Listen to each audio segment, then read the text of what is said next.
Have you ever wondered what the Rubik's Cube of a world champion feels like? Well, me neither, until I saw Speedcube Shop release this Max Park series of Rubik's Cubes. Essentially, Speedcube Shop has released this line of cubes called the Max Park Edition series cubes or whatever it's called, where basically they set up the cubes exactly how Max Park sets up these cubes. And for some reason, I really have no idea why, I've been getting so many comments recently for some reason telling me to try out the XT3V1, and it's probably the most requested 3x3 to try out on my channel. Therefore, I thought, what better way to try it out than using the Max Park edition of it. And well, I guess without any further ado, hey guys, it's me Ram here, and in today's video we're going to be taking a look at the Max Park edition X-Man design XT3V1 3x3. Alright then, let's just quickly go ahead and open up this cube. Now I'd like to give Speedcube Shop a big thank you for sending me this cube to test out. If you want to buy this cube or any other Speedcube, be sure to get it at Speedcube Shop and use the discount code RAM for 5% off your order, as well as a shout out at the end of my latest video. Alright then, looks like we've got a bunch of cards here, actually just two of them. Here we have the whole Team X-Man, hello Dwayne Ramos, and here we also have the XT3V1 card. We also have this accessories box, which we will take a look at later because it looks pretty bulky. But for now, let's just go ahead and open up the cube. Alright, first things first, I'm really digging the Max Park logo on this. This looks absolutely sick, and this cube actually is UV coated as well, as you guys might be able to tell, and I believe it is the Pioneer edition. Anyways, let's just go ahead and give it some first turns.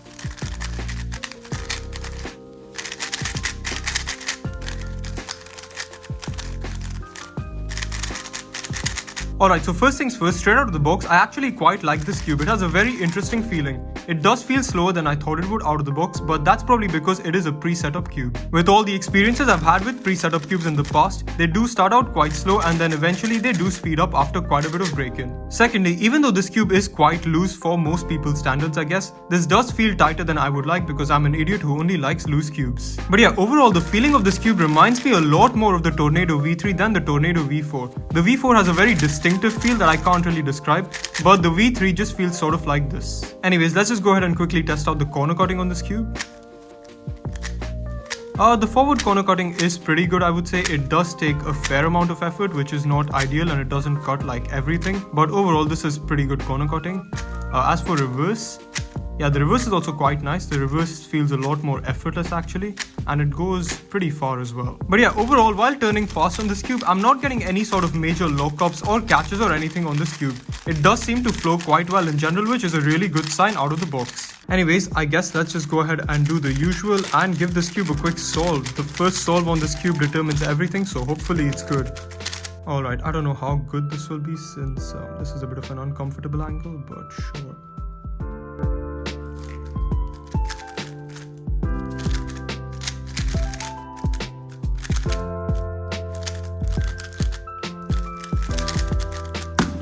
Alright, 10.52 seconds, that's not too bad, but overall it was a bit unlucky, I would say. Anyways, yeah, pretty happy with that solve in general. I'm overall very happy with how the cube is feeling in general, and yeah, it does have a lot of potential from what I can tell. Anyways, let's check out this bulky accessories box, which is basically the same size as the box the Win 2x2 came in, so that's kind of crazy. But yeah, let's see what accessories Chi has put in here, I guess.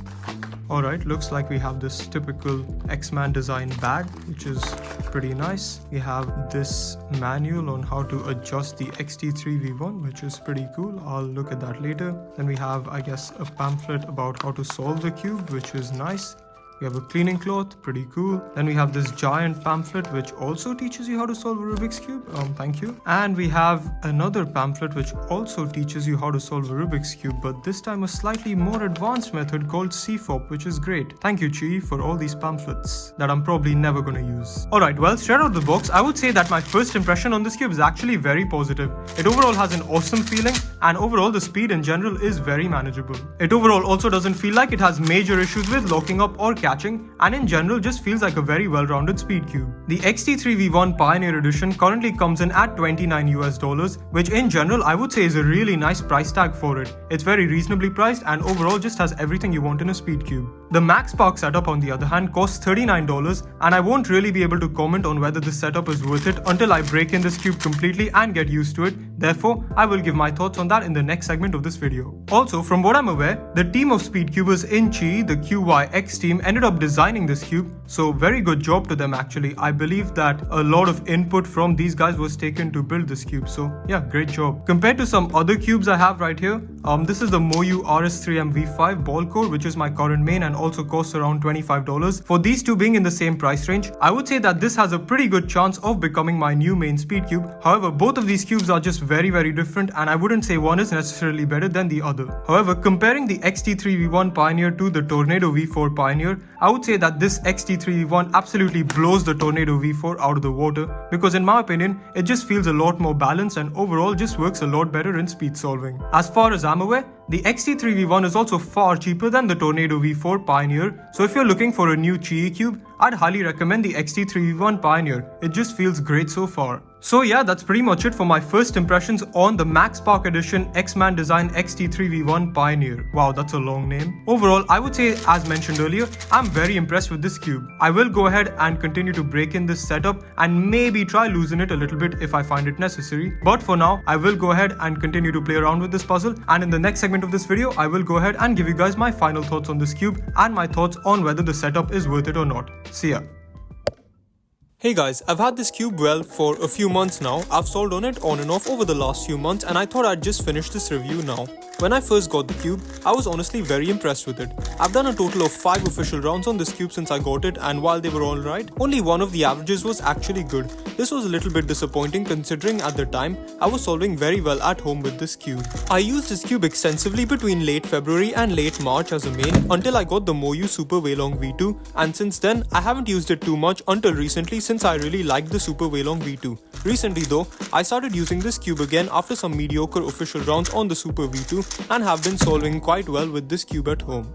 This cube in my opinion is probably the best Chi cube out there. It feels like an improved and nicer feeling Tornado V3 and honestly way better than the Tornado V4 Pioneer I have. It has a similar feeling to the V3 with slightly better performance and fewer catches. Compared to other cubes on the market in its price range, I'd say it's very similar in performance to the Moyu RS3M V5 ball core, and what you prefer between these two honestly just comes down to personal preference. I personally think the Moyu RS3M V5 is a safer choice, but honestly it's so close for me between these two cubes that depending on the day, I just pick any of them whatever I feel like between the two. One quick note I'd like to make about the Max Park setup, it is really good. Even after almost 4 months of usage, it's not worn out yet with quite a few solves, so I'd definitely say it's worth the extra $10. I did loosen up the settings a little bit, but haven't had to re-loop the cube whatsoever.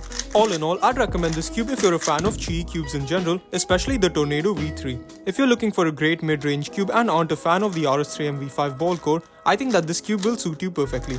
With that being said though, I'm still able to get better times officially with the V5 than this cube, though it's the opposite for at-home times. I'm definitely gonna try this cube for more official rounds in the near future though, and with all things considered, it's one of my 3 main cubes along with the Moyu RS3M V5 ball core and the Moyu Super Weilong V2, which is so much more expensive. So yeah, that's pretty much it for my video on the Max Park Edition X-Man Design XT3V1 Pioneer 3x3. Thanks a lot for watching this video, I really hope you guys enjoyed, and thank you so much to Speedcube Shop for sending me this cube to test out again. Goodbye.